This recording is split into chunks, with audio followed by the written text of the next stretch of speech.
irmãos, uma alegria novamente retornar à Vitória, à Igreja Presbiteriana em Praia do Canto. Trago um abraço aracajuano, bem caloroso. E a Igreja Presbiteriana de Aracaju também manda um grande abraço e tem orado para que este momento aqui de conferência seja abençoador para todos nós. É uma alegria também poder rever amigos e irmãos queridos, reencontrar Reverendo Milton, sua família, a quem estimamos muito. Nós temos uma amizade já antiga.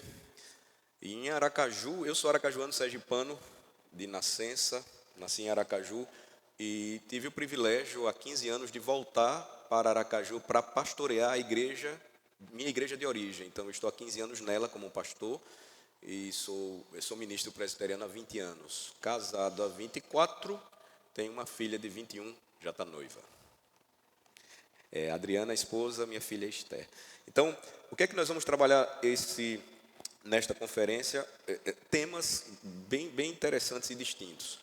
Talvez alguns que você nunca tenha ouvido, ou nunca tenha parado para pensar. E eu vou começar fazendo justamente aquilo que nós vimos hoje quando lemos devocionalmente o Salmo 128.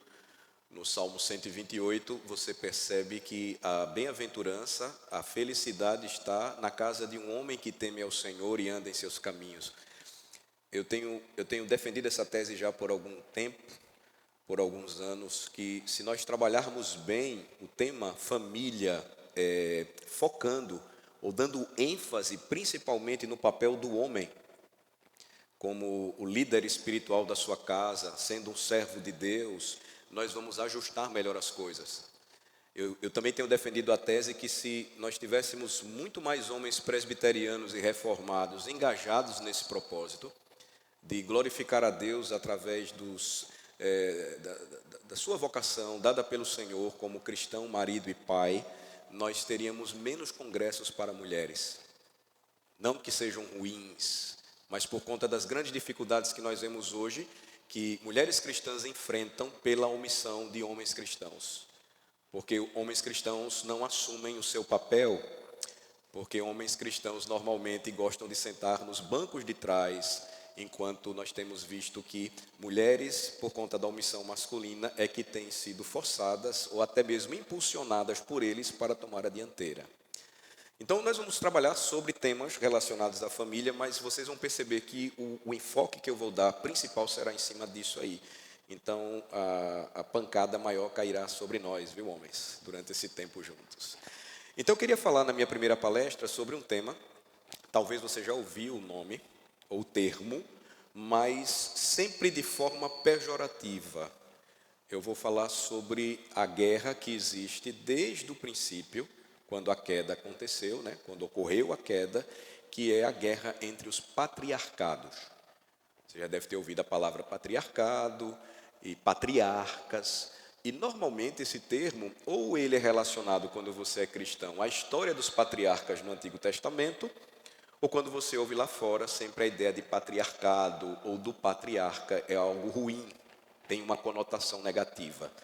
Então, eu vou trabalhar um pouco isso, e quando nós trabalhamos esse assunto, inevitavelmente nós vamos entrar no mundo masculino, ou seja, nós vamos entrar no mundo dos homens e perceber que esse é um processo que vai se desenrolando lentamente, quando nós vamos percebendo e estudando o assunto com a ajuda da palavra de Deus e com a ajuda daqueles que podem nos levar à reflexão sobre isso. O que é que acontece no mundo masculino, no mundo dos homens? Ou o que deveria acontecer, pelo menos, por meio da supervisão de um pai, por meio do incentivo de amigos e irmãos do sexo masculino. O que acontece com um garoto, com um menino ao longo dos anos? Ele vai construindo confiança e vai dominando aquilo que Deus lhe deu como homem. Ele vai amadurecendo e se tornando homem, e ele vai aprender a dominar a sua masculinidade. Mas o que é que nós temos percebido hoje no Ocidente, especificamente falando, e isso atinge as igrejas, que tudo isso foi queimado. É como se tivéssemos antes uma casa bem construída, muito bonita, e que agora ela está pegando fogo, ela está em chamas. Esse é o estado da sociedade ocidental hoje. E, tristemente, irmãos, isso começa a acontecer quando a igreja passa a negociar os seus valores mais caros e fundamentais, estabelecidos na palavra de Deus. Valores da família, por exemplo, que faz parte do tema da nossa conferência, é o principal deles, ou talvez o principal dentre eles. Qual é a consequência disso? Famílias quebradas, pais ausentes, muitas vezes não por sua própria escolha.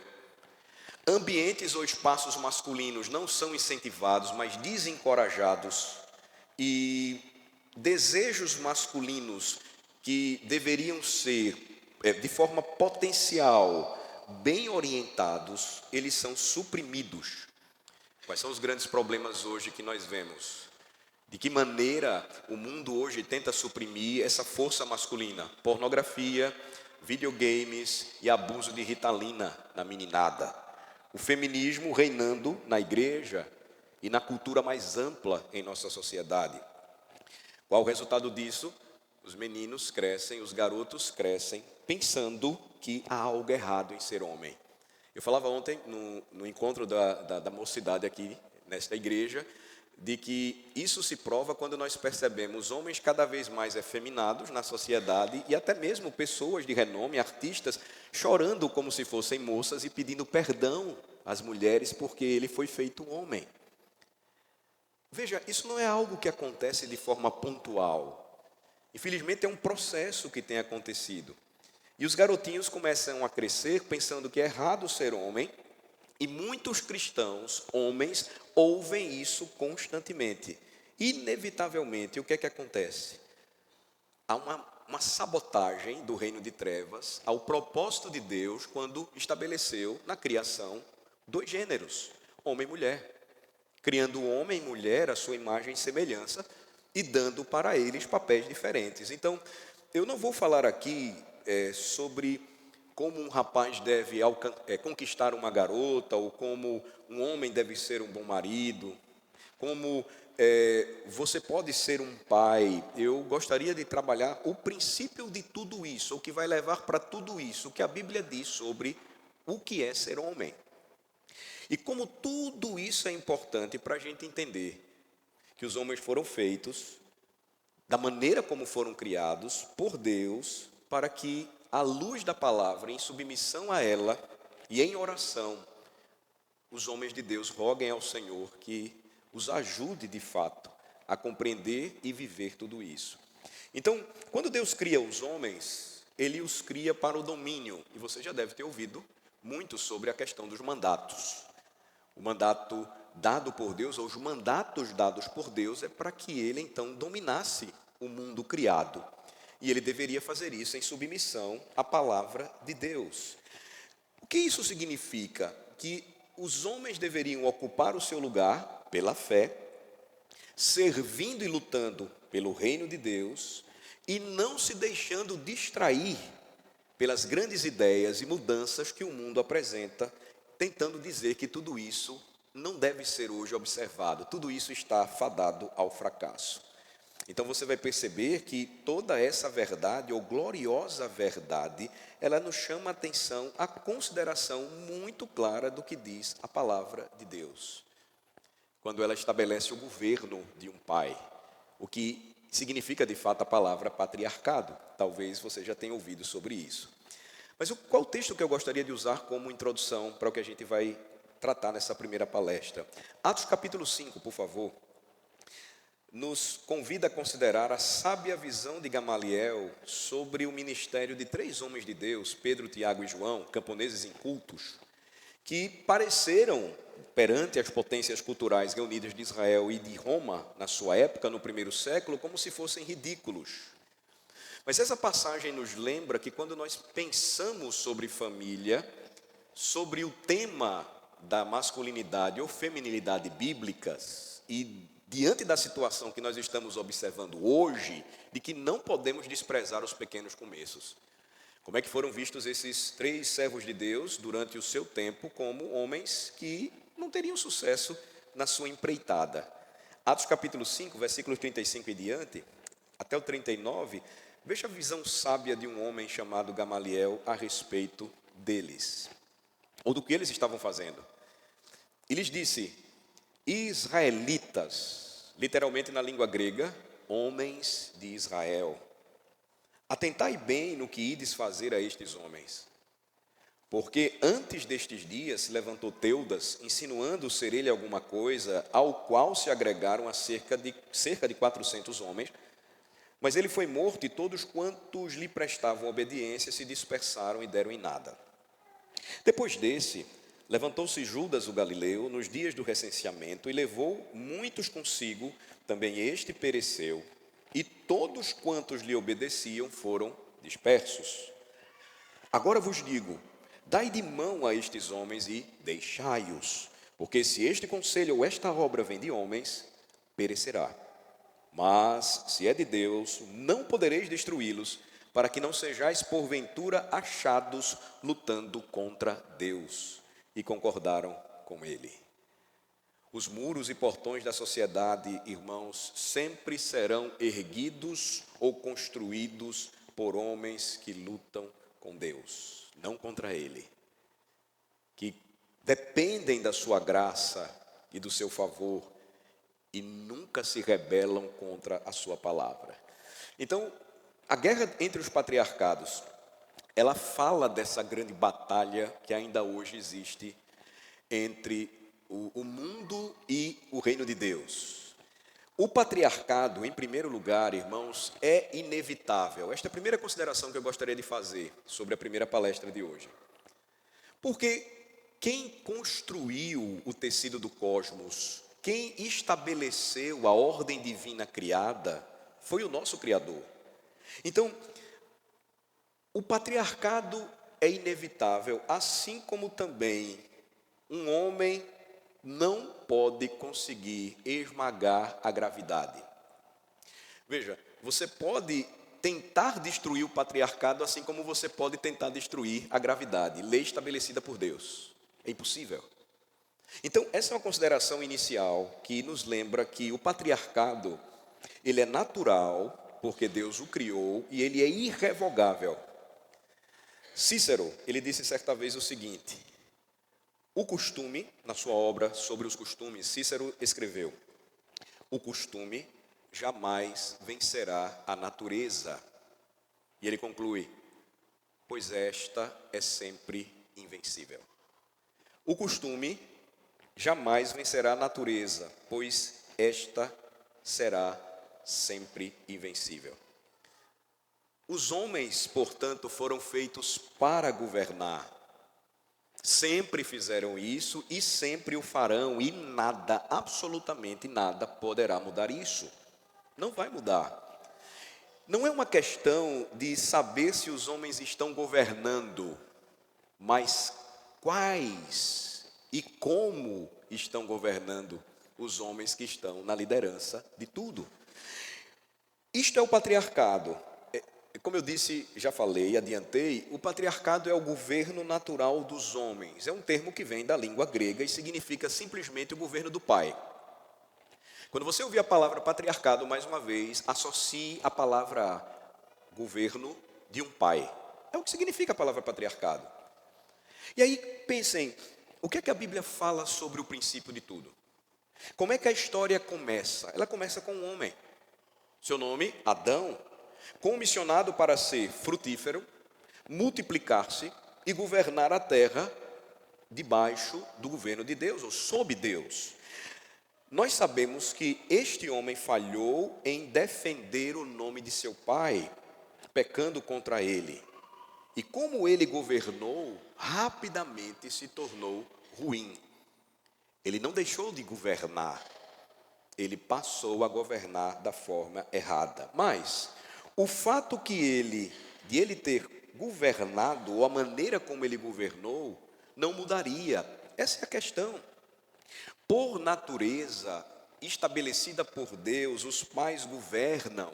E por isso os nossos padrões de fé, tanto a confissão de fé como os catecismos de Westminster, nos lembram que Adão foi criado por Deus para ser o nosso cabeça federal. Isso não muda. Ele foi criado para que pudesse ser o nosso pai. Por isso que na linguagem dos nossos padrões, a expressão nossos primeiros pais, ela é recorrente, quando se refere a Adão e a sua esposa Eva. Então, por natureza, os pais governam, e Adão era o pai da raça humana.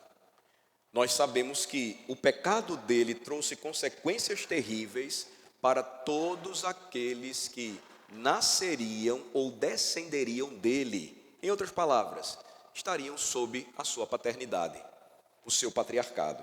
Vocês lembram do breve catecismo de Westminster? Quando fala sobre isso, diz assim: visto que o pacto foi feito com Adão, não só para ele, mas também para a sua posteridade, todo gênero humano que dele procede, por geração ordinária, pecou nele e caiu com ele na sua primeira transgressão. Esse é o ensino dos nossos padrões. Então, conquanto a mulher tenha comido o fruto proibido antes do homem, o que é que a Bíblia diz? E os nossos padrões confirmam, como uma fiel interpretação da Bíblia, os descendentes de Adão não caíram com a sua mãe, mas com o seu pai.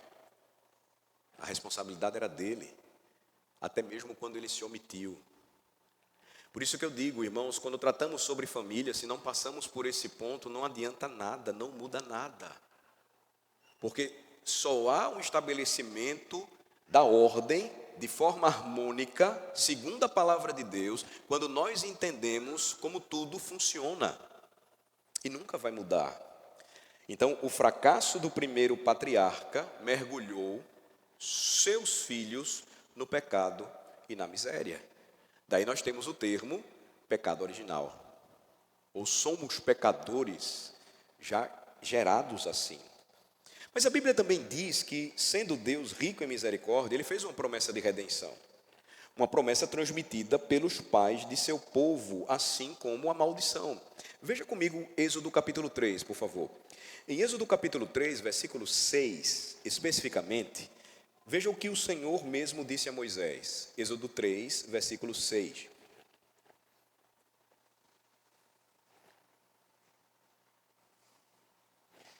Êxodo 3, versículo 6.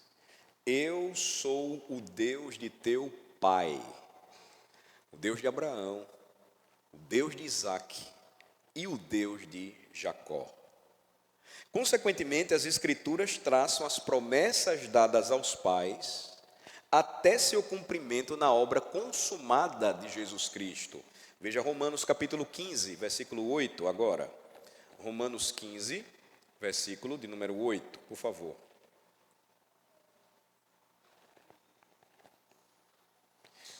Digo, pois, que Cristo foi constituído ministro da circuncisão em prol da verdade de Deus, para confirmar, observem, as promessas feitas aos nossos pais.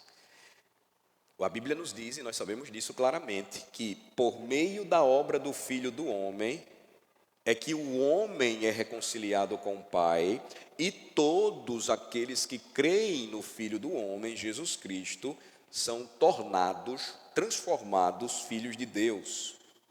Eles são preparados para governar em seu nome, como Adão deveria ter feito e como Jesus ainda hoje o faz. Em outras palavras, em Cristo, o homem de Deus é preparado para ser um patriarca, para exercer o governo de um pai. A história da redenção, portanto, é uma história patriarcal. É por isso, irmãos, que as estruturas sociais reveladas por nós na Bíblia, todas elas são patriarcais. Por quê? Todas elas são derivadas da família que Deus planejou de forma original, prototípica e original. Então, antes que houvesse nações, o que é que nós temos? Uma família governante original, encabeçada por Adão. As nações, então, notem, são chefiadas por homens, que são formadas por famílias, chefiadas por homens.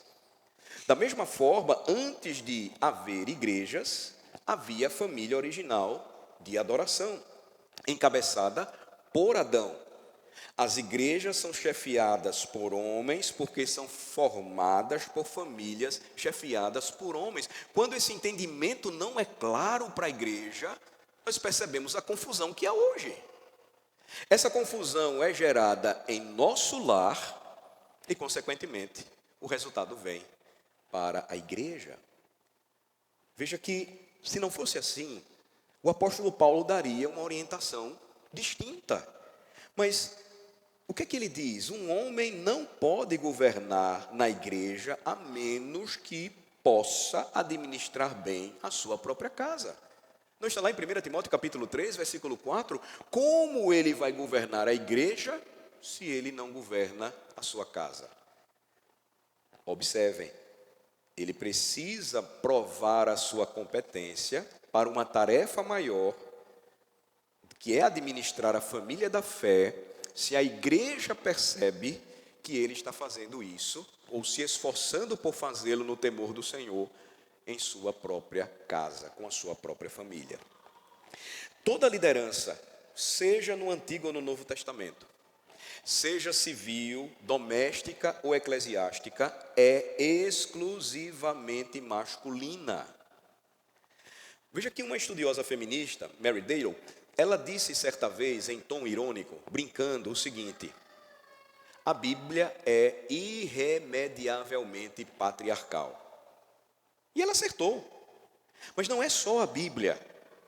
O mundo criado, o próprio mundo criado por Deus, sendo ele mesmo feito pelo mesmo autor, também é irremediavelmente patriarcal.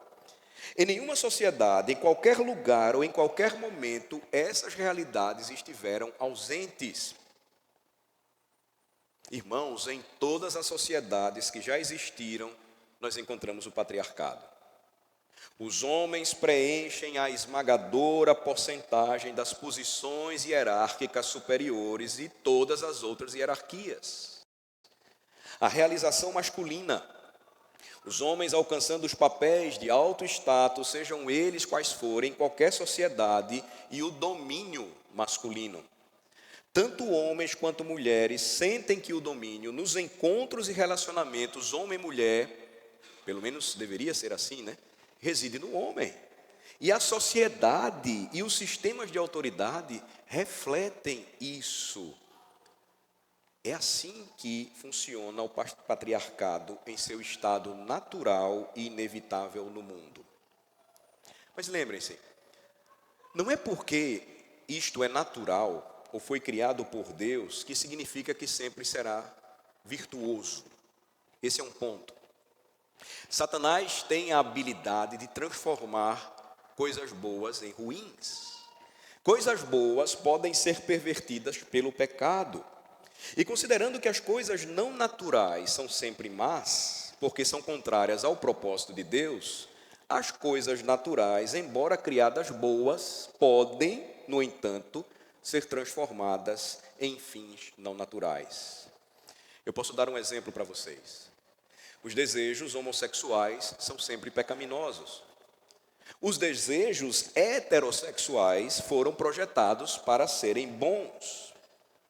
Mas nem todo homem que não deseja outro homem, mas deseja uma mulher, ele vai usar ou direcionar o seu desejo da forma correta.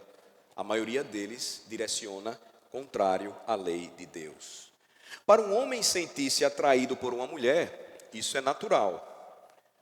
Mas um homem cobiçá-la, isso é pecado. Então as coisas naturais devem, portanto, ser ordenadas para os fins que Deus planejou para elas. Elas devem estar em conformidade com a palavra de Deus. Isso é o patriarcado, segundo o propósito de Deus. O domínio masculino é natural e, portanto, inevitável, como eu disse, mas quando não é governado pela lei de Deus, ele se torna perverso. Por ser natural, não pode ser destruído, mas pode ser pervertido, pode ser distorcido. O pecado, então, ele daria origem a um tipo de patriarcado rebelde ou maligno. O governo de pais perversos que não representam a paternidade de Deus. Isso está presente no mundo. Mas isso não quer dizer que o patriarcado naturalmente é algo ruim. Embora a nossa cultura trate todo o patriarcado como mal, o governo do pai, criado por Deus, é bom. Patriarcado mau é aquele que não reflete a autoridade amorosa de Deus. Outro exemplo, um pai tem a obrigação, na educação de seu filho, quando há necessidade e em idade determinada, corrigi-lo, às vezes, de forma física. Quando um pai usa da sua autoridade e espanca o seu filho, ele está sendo um mau patriarca, ele está governando de forma errada. Quando um pai corrige o seu filho de forma amorosa, mostrando as consequências de que toda disciplina tem por um objetivo algo bom, ele está agindo segundo a palavra de Deus, e nós sabemos disso. O patriarcado do mal odeia aqueles que estão sob o seu governo. Não é tanto contra as mulheres, quanto contra tudo, mas porque especialmente qualquer ameaça ao seu próprio poder faz com que o mau patriarca ele haja de forma perversa, violenta, pecaminosa. E, de fato, irmãos, nós podemos entender a história da redenção através do que trata o tema hoje, quando nós percebemos que existe uma guerra entre patriarcados, entre o poder dos bons patriarcas que entram em conflito com o poder dos maus patriarcas. Então, é inevitável que, quando nós estudamos esse assunto, e aí começamos a refletir sobre ele, é inevitável que você não faça isso. Quando você lê a história do Êxodo, por exemplo, você vai perceber que o governo do Egito, maior império daquela época, nos dias de Moisés, era patriarcal, porque era inevitável que o Egito deixasse, ou não fosse governado por um patriarca. Mas não era inevitável que o faraó fosse bom. O rei que governou nos dias de José, vocês lembram? Foi um bom faraó. Ele honrou José. Ele abençoou a sua família quando veio buscar viver no Egito. Ele separou a melhor terra para eles. Mas quando ele morreu, a Bíblia diz que surgiu um novo patriarca no Egito, um novo faraó. E ele passou a ver os filhos de Israel como uma ameaça. Ele não os tratou mais de forma hospitaleira. Ele não os amava mais como o faraó anterior amou a José e aos seus filhos. E o que foi que ele decidiu fazer? Ele decidiu agir. Nenhum patriarca fica sem ação.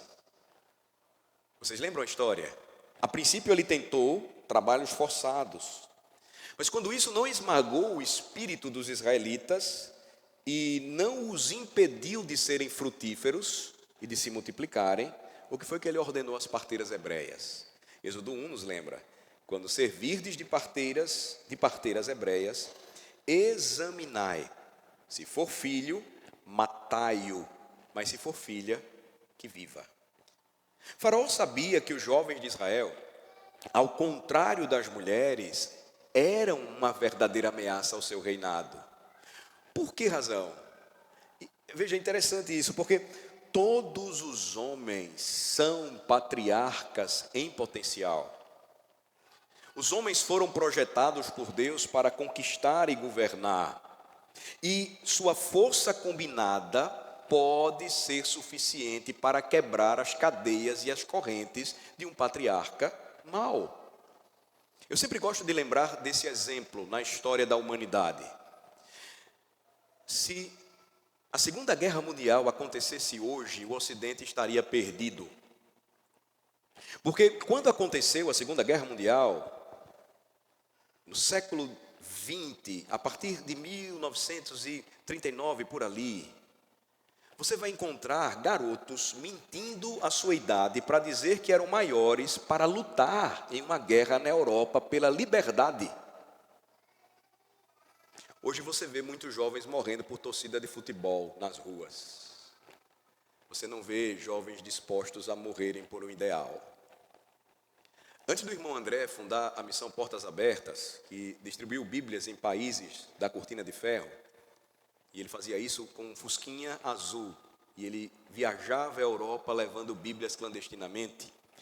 O que o impressionou, sendo ele um cristão, foi, na Polônia, se não me falha a memória, ele assistia um congresso da juventude socialista, vendo tantos jovens dispostos a morrer por um ideal que não lhes garantiria a vida eterna, enquanto os jovens cristãos, eles não tinham o mesmo ânimo ou o mesmo fervor de levar o nome de Cristo, Rei dos Reis e Senhor dos Senhores, pelos países em que o socialismo estava perseguindo e oprimindo as pessoas, inclusive os cristãos, e matando-os.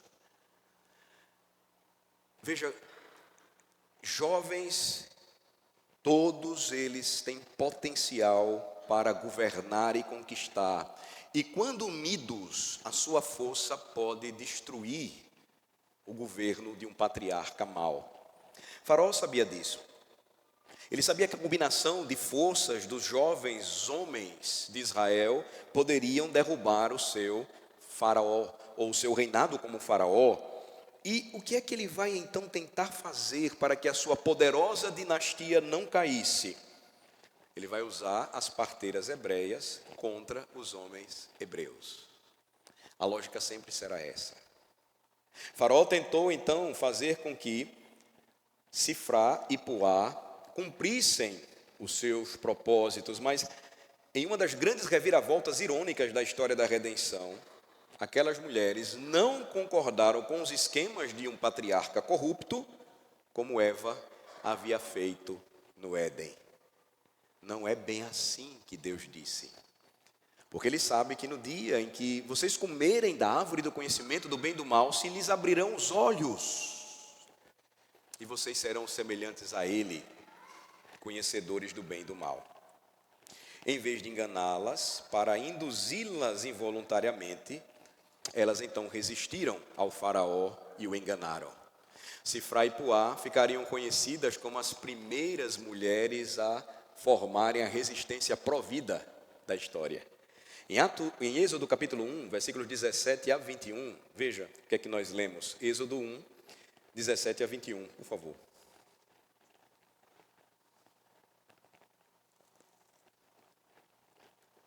As parteiras, porém, temeram a Deus e não fizeram como lhes ordenara o rei do Egito. Antes deixaram viver os meninos. Então o rei do Egito chamou as parteiras e lhes disse: por que fizestes isso e deixastes viver os meninos? Responderam as parteiras a Faraó: é que as mulheres hebreias não são como as egípcias. São vigorosas e antes que lhes chegue a parteira já deram à luz os seus filhos. E Deus fez bem às parteiras, e o povo aumentou e se tornou muito forte, e porque as parteiras temeram a Deus, Ele lhes constituiu família. Faraó, então, com isso, foi forçado a encontrar outra maneira de assassinar os futuros patriarcas de Israel. Versículo 22, então ordenou Faraó a todo o seu povo, dizendo: a todos os filhos que nascerem aos hebreus lançareis no Nilo, mas a todas as filhas deixareis viver. Irmãos, se não atentarmos para isso, nós vamos deixar passar desapercebido algo muito sério. Os jovens são sempre alvo de um patriarcado maligno. Porque Deus os fez para governar, eles são uma ameaça ao governo existente. Por essa razão, os patriarcas maus sempre vão tentar fazer pelo menos uma das três coisas que a história de Faraó aqui, ela nos lembra. Número 1, a primeira tentativa será de aproveitá-los.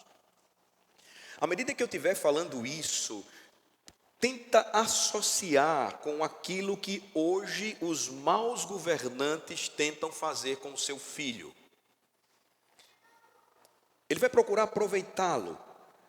Por que desperdiçar toda a força e a energia masculina? Afinal, ela pode ser direcionada para os fins de um patriarca mau.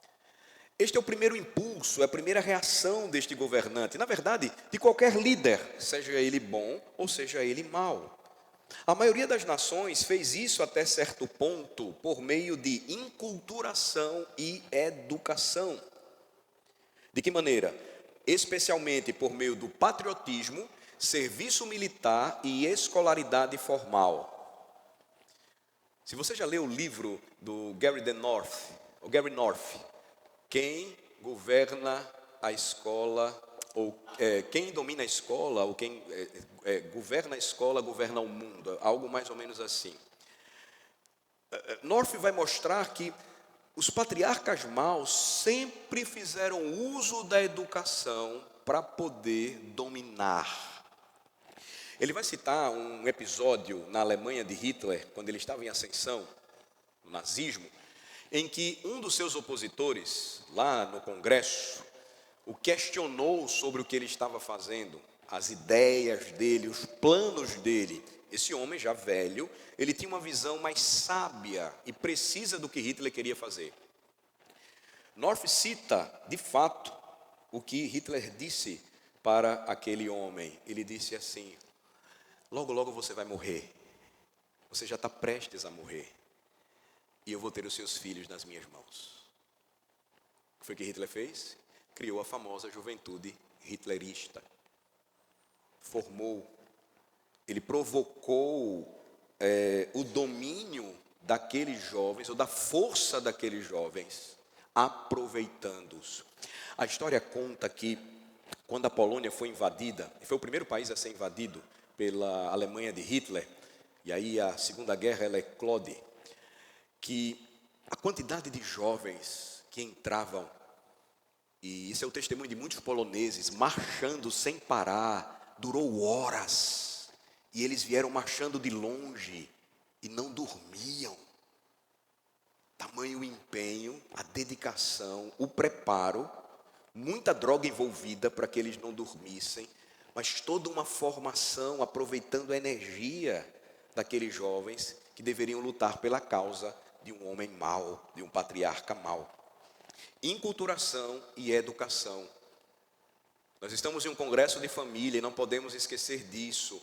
Quem é responsável pela educação dos nossos filhos não é o governo do nosso país. Não são escolas, por melhores que sejam. A responsabilidade é dos pais, principalmente do patriarca da casa. Os pais são responsáveis pela educação de seus filhos e vão responder a Deus pelo tipo de educação que estão oferecendo para eles. Nós vemos Nabucodonosor fazendo isso com os nobres israelitas, vocês lembram? Ele vai tentar inculturar e educar os jovens de Israel segundo os costumes da Babilônia.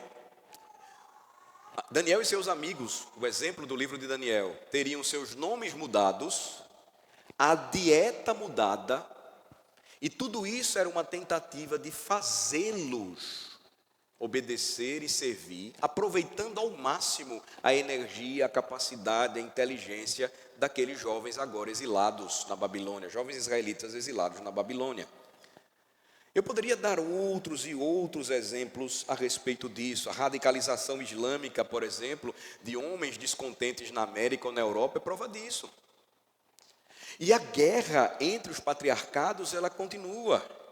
Porque se nós não assumimos o nosso papel, os nossos filhos, eles vão encontrar alguém que vai dar a eles a razão para servir a alguma causa. Então, esse é o primeiro passo que um patriarca mau ele vai tomar. Ele vai tentar, quando perceber que o seu governo está sendo ameaçado, aproveitar.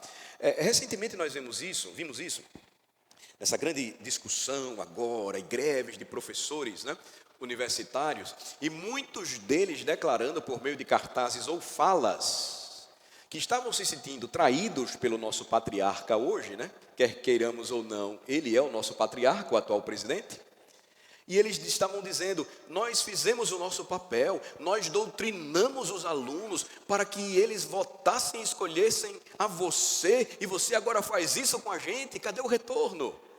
É tudo o que está rolando por trás, irmãos, e às vezes a gente não percebe.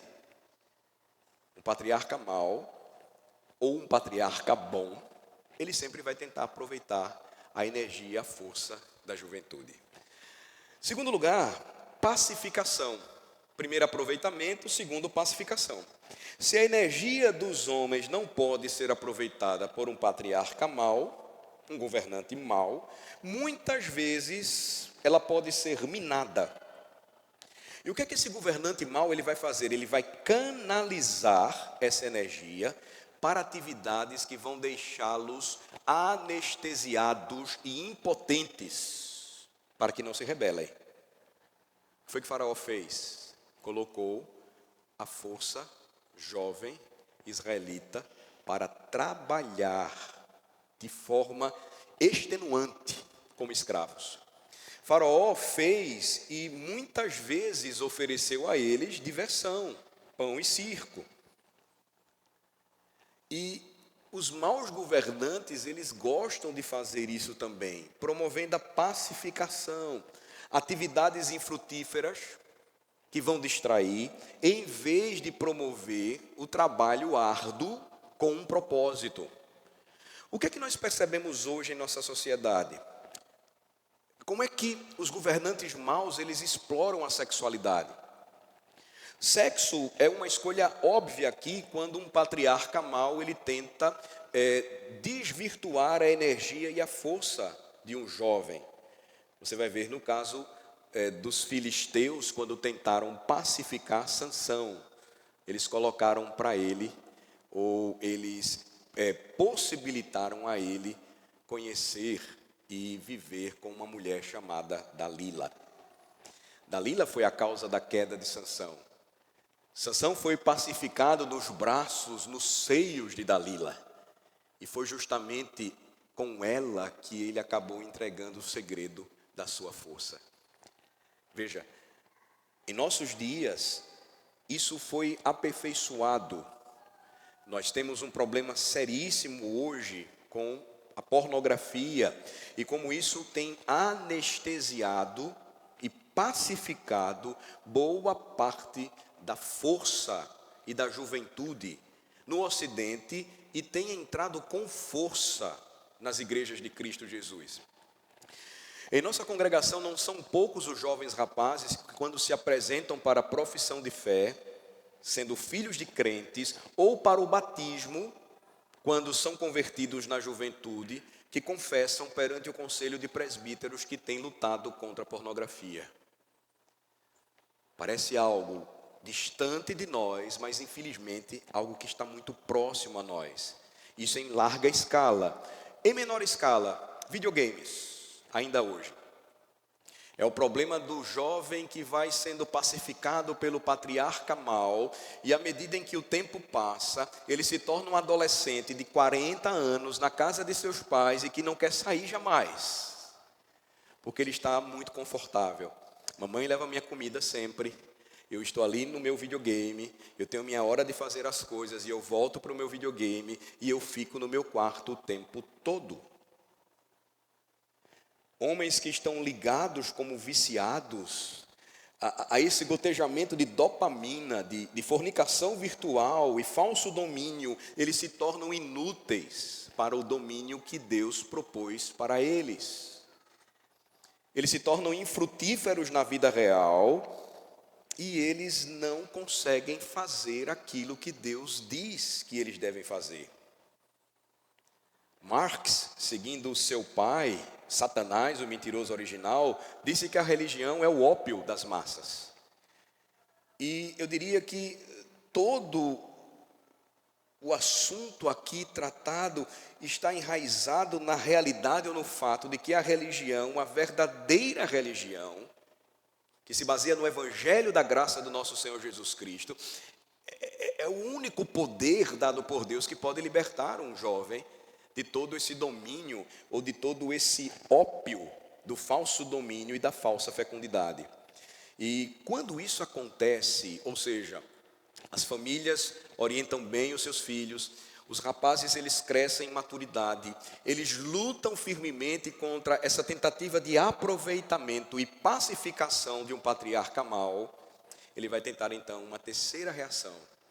A terceira reação é destruí-los. É a destruição, aproveitamento, pacificação, destruição. Os jovens que não podem ser controlados ou pacificados por um governante mau devem ser esmagados. Por que razão?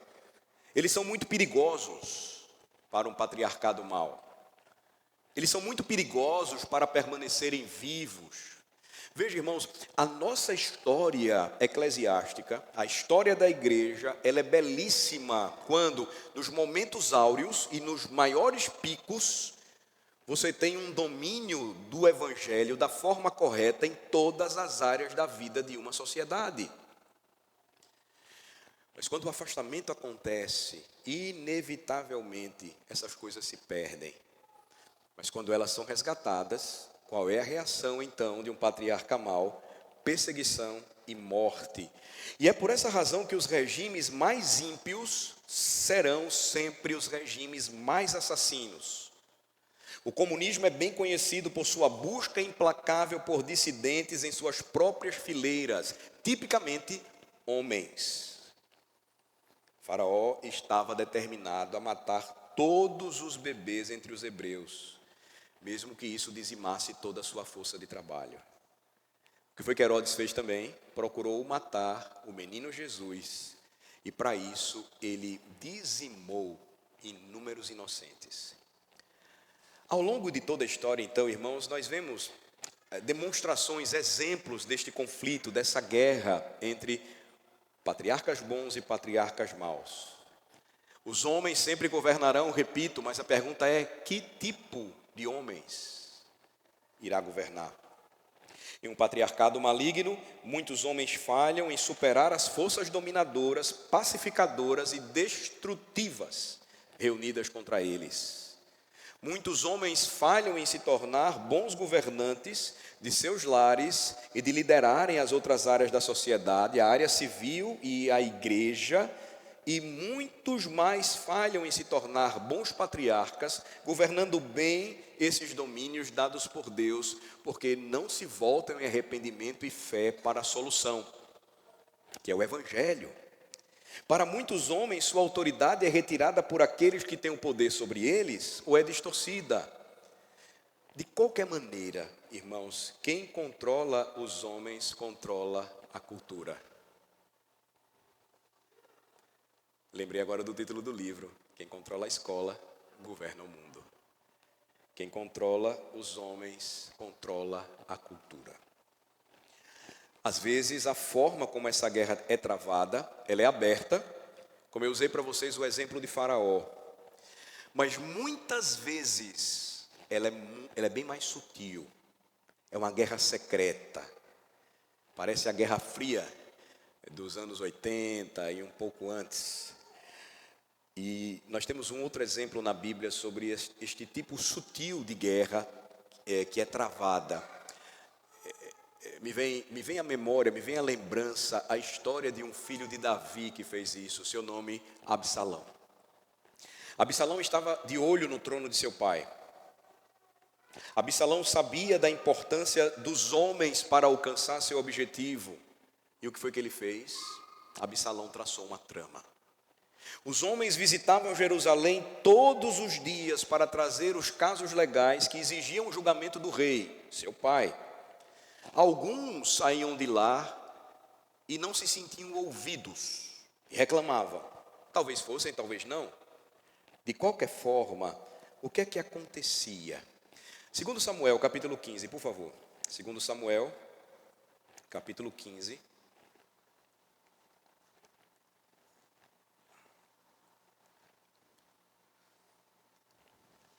A partir do versículo 2 até o versículo 6.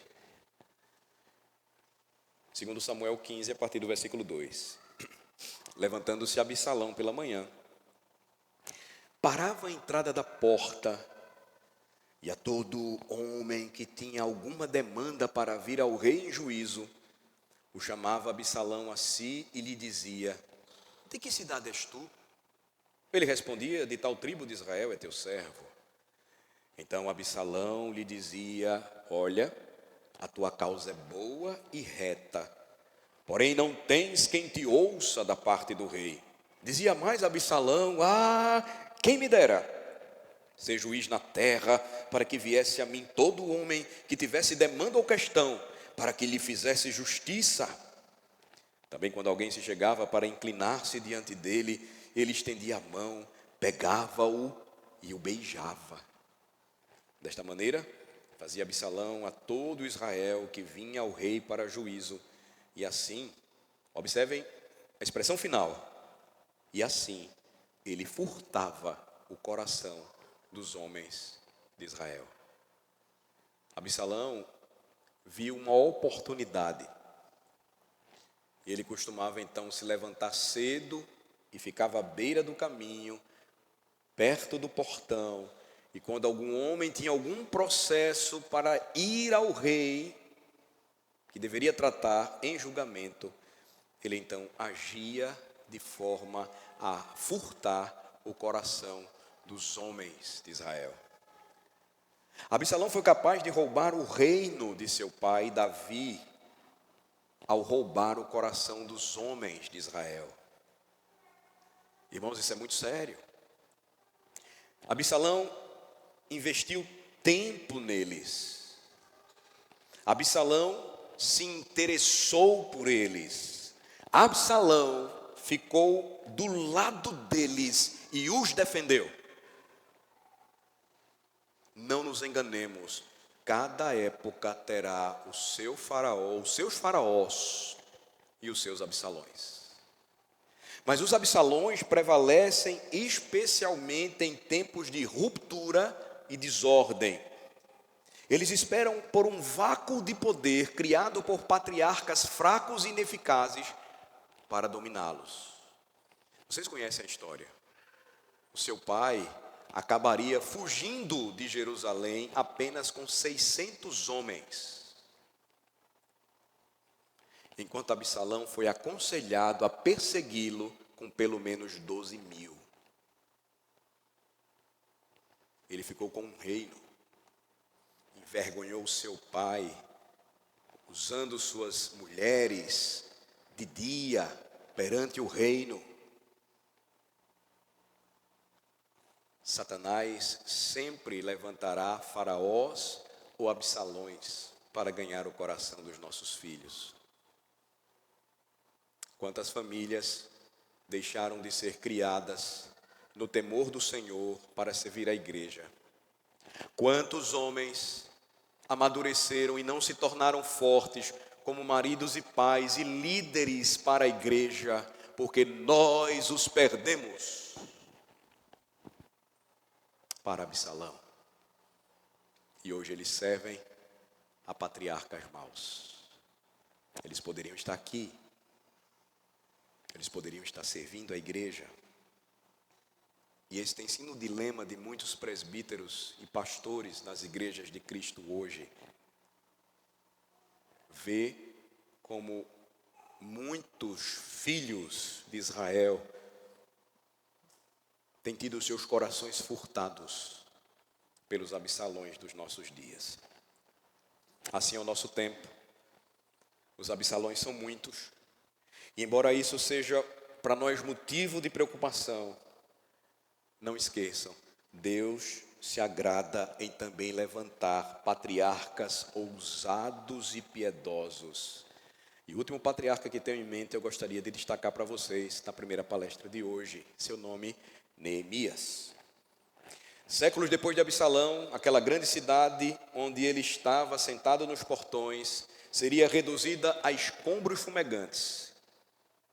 Suas paredes derrubadas por Nabucodonosor, seus portões queimados a fogo. A Bíblia diz que quando Neemias viu isso, ele chorou. Ele chorou porque sabia que uma cidade era protegida por seus muros e guiada pelos homens que se sentavam aos seus portões para julgar. Ele volta para Jerusalém. Jerusalém não tinha nenhuma coisa nem outra. Jerusalém havia sido reduzida a um monte de cinzas caóticas. E o que é que Neemias então diz? Neemias 2:17, por favor. Ele vai se dirigir aos homens de Israel e vai dizer algo importante. Neemias 2:17. Então lhes disse: estáis vendo a miséria em que estamos? Jerusalém assolada e as suas portas queimadas. Vinde, pois, reedifiquemos os muros de Jerusalém e deixemos de ser opróbrio. Encontramos uma situação semelhante hoje, irmãos. O Ocidente está em chamas. Suas estruturas, que antes representavam a sua prosperidade por conta da sua histórica e belíssima realidade cristã, hoje estão quebradas. Nós podemos ver isso em muitas nações, mas não há nada mais claro quanto a isso quando vemos o estado dos homens do Ocidente em nossos dias. Enquanto o mundo árabe exibe homens que estão levando ou dominando tigres e leões acorrentados, o Ocidente é representado por homens que caminham pela cidade com seus shih tzus ou lulus da Pomerânia. É uma realidade. Não há problema que um homem tenha um cachorro pequeno. Você lembra que no passado um homem nunca ele teria rapidamente o desejo de ter um cachorro desse tamanho? Eu lembro que no meu tempo de garoto, os homens do meu tempo gostavam de Dobermans, pastores alemães, filas brasileiros, e depois vieram os Rottweilers e por aí vai. Pitbulls. Parece algo estranho, ou parece uma comparação um pouco esdrúxula, mas revela um pouco da nossa realidade hoje. No condomínio que eu moro, lá em Aracaju, não é normal ou não é incomum eu sempre ver um homem jovem abraçado com um cachorrinho, como se fosse uma criança, para cima e para baixo. E o que me deixa mais chateado é quando eu entro no elevador, ele olha para mim e diz: fale com o titio. E eu não posso fazer nada, apenas fechar a cara. Nós nos vemos numa situação infelizmente semelhante. E nós percebemos isso assim como os habitantes de Jerusalém nos dias de Neemias. Nossos homens, tomados por grande angústia e opróbrio, angústia e miséria. Nós estamos vivendo em um mundo de homens órfãos de pai que não sabem como reconstruir os muros da sociedade. Eles se tornaram como que bastardos, ainda que tenham pais. Eles sabem como construir, eles sabem como explorar, eles sabem como conquistar cidades virtuais em seus jogos. Eles sabem como recorrer ao YouTube para aprender como ligar um carro, trocar o seu pneu, dar um nó de gravata, como executar um exercício físico. Habilidades sociais são ainda mais difíceis para eles e eles procuram na internet como se defender, como fazer amizades, como se aproximar de uma mulher, porque aquele conhecimento prático que era transmitido de um pai para o filho, com o passar dos anos, se perdeu. E hoje nós temos filhos de pais que estão ali, mas infelizmente ausentes, e eles precisam descobrir tudo isso por si mesmos. Eu lembro que quando eu cheguei na igreja, em minha adolescência, meu pai não era cristão, eu ia à igreja sozinho. E era muito comum eu olhar para os homens da igreja mais velhos e aprender algo com eles, e eles me ensinarem muitas coisas. Aprendi muitas coisas de meu pai, em termos práticos, de homem para menino. Mas aprendi muito mais coisas convivendo com homens piedosos da igreja acerca da fé e de como direcionar toda a minha energia para a glória de Deus. É a respeito disso que eu me refiro hoje, irmãos, a necessidade que temos de perceber isso, porque se não fosse pouco falar sobre a situação dos garotos hoje e de como isso vai criar problemas para aqueles que têm filhas, porque a consequência, como eu disse, ela se alastra. Nós vivemos hoje uma cultura radicalmente instável.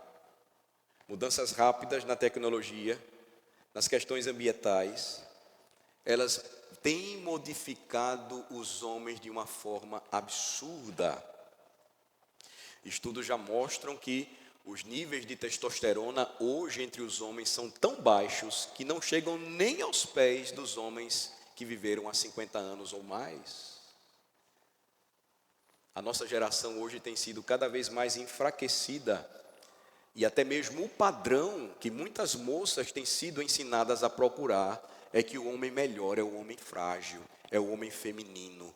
É o homem que não se parece com o homem, ou que não tem iniciativa ou decisão como um homem. É um homem semelhante a Adão, quando no Éden foi omisso e não defendeu e protegeu a sua esposa, porque ele também desejava em seu coração comer do aquele fruto que ela tomou, comeu e depois entregou para ele. Veja, a masculinidade com isso tem sido envergonhada. Homens que têm uma presença mais forte são considerados tóxicos. Não são poucas as vezes que somos chamados assim, ou de homofóbicos. Aqueles que falam, têm suas casas destruídas. Pais são retratados pela mídia e comunicação de massa como palhaços desnecessários, pouco melhores do que uma criança. E qualquer pessoa que considere a maternidade fundamental para a feminilidade é vítima de cancelamento. A violência doméstica é considerada um pecado exclusivamente masculino. Divórcio sem culpa, bem-estar e leis de custódia perversamente prejudiciais incentivam as mulheres a deixar seus maridos levando tudo o que têm. E assim, meus irmãos, de forma vergonhosa, a taxa de divórcios entre casais cristãos se equipara hoje, em nosso país, à taxa de divórcios entre casais que não temem a Deus. A taxa de suicídio masculino tem crescido muito e pouca gente se importa com isso. Em meu estado, toda semana, na segunda-feira, são casos e casos de suicídio, a maioria entre homens jovens. Ninguém se importa. Veja, tudo isso teria sido estranhamente absurdo há 50 anos ou um pouco mais. Mas aqui nós estamos. Nossa cultura se tornou como Jerusalém, ela está em chamas, os nossos homens arruinados, em miséria e opróbrio. Mas corretamente, como diz a Escritura, existe uma esperança para aqueles que se voltam para Deus. Provérbios 25 diz que como uma cidade arruinada e sem muros, é assim também um homem que não tem domínio sobre o seu espírito. E nós precisamos mais uma vez nos voltar para Deus e rogar ao Senhor que tenha misericórdia de nós, pois temos sido dominados, pacificados e quando reagimos, destruídos. Jerusalém de fato está em chamas e muitos homens na igreja sabem disso e estão cansados de viver assim, serem condicionados por nossa cultura, de não reafirmarem a sua natureza enquanto homens. Eles querem lutar, mas eles também precisam de orientação. Quando os babilônios queimaram Jerusalém, irmãos, Deus levantou um homem para reconstruí-la, Neemias. A pergunta é: onde estão os Neemias de hoje? Onde estão os pastores que constroem com uma espátula em uma de suas mãos e com a espada na outra, porque foi assim que os muros de Jerusalém foram reconstruídos. Onde estão os líderes cristãos sinceros que podem reunir homens com palavras como essa de forma firme? Em Neemias capítulo 4, versículo 14, nós temos um exemplo. Onde estão homens que podem dizer, como Neemias, diante das ameaças: inspecionei, dispus-me e disse aos nobres, aos magistrados e ao resto do povo: não os temais, lembrai-vos do Senhor, grande e temível, e pelejai pelos vossos irmãos, vossos filhos, vossas filhas, vossa mulher e vossa casa. Onde estão os Neemias de hoje? Essa é a pergunta. Infelizmente, muitas das nossas igrejas não têm sido conhecidas por tais homens. É na ausência de homens piedosos como Neemias que os nossos jovens, eles estão se voltando para os Absalões. Alguém precisa ajudá-los. Alguém precisa orientá-los. Alguém precisa fazer com que eles aprendam a reconstruir o que foi perdido. E por que nós não fazemos isso? Jordan Peterson, Olavo de Carvalho e tantos outros têm sido os influenciadores e pensadores para muitos dos nossos filhos. Eles descobrem que esses homens os escutam, que esses homens entendem os seus anseios, que esses homens advogam por eles e os defendem, que esses homens estão tentando lutar e construir, que eles têm um martelo na mão e uma espada ou uma arma de fogo, atualizando, na outra, uma espátula e uma arma de fogo na outra, um martelo e uma arma de fogo na outra. E assim esses homens roubam os corações dos nossos filhos. Irmãos, a igreja corre o risco de perder outra geração de homens. Corremos o risco de prolongar nosso tempo no exílio. E por isso, repito, nós precisamos de Neemias que liderem os homens no trabalho de reconstrução, mas infelizmente são poucos. Muitos líderes da igreja nem reconhecem que Jerusalém está queimando. Quando ouvem isso, dizem que é exagero. E os que o fazem não podem explicar honestamente por que estão fazendo isso. E acabam se tornando guias cegos, prescrevendo soluções que não apenas falham na abordagem do problema central, mas também criam mais outros problemas semelhantes. Isso cria um vácuo, isso cria um vazio.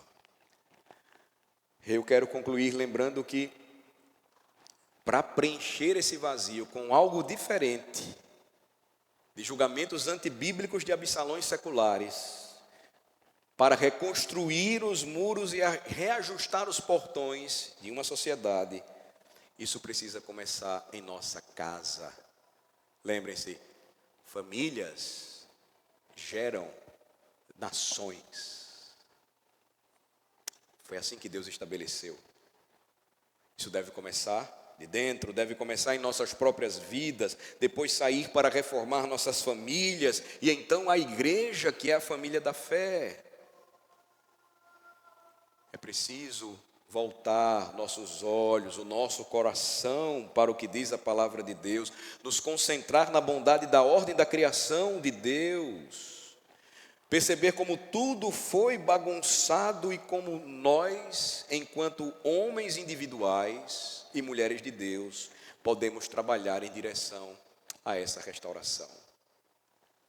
Se queremos que as nossas famílias sejam fortalecidas, a piedade masculina precisa ser restaurada. Os deveres que temos para com Deus e para com o próximo, como homens, precisam ser valorizados. Porque, irmãos, encerro.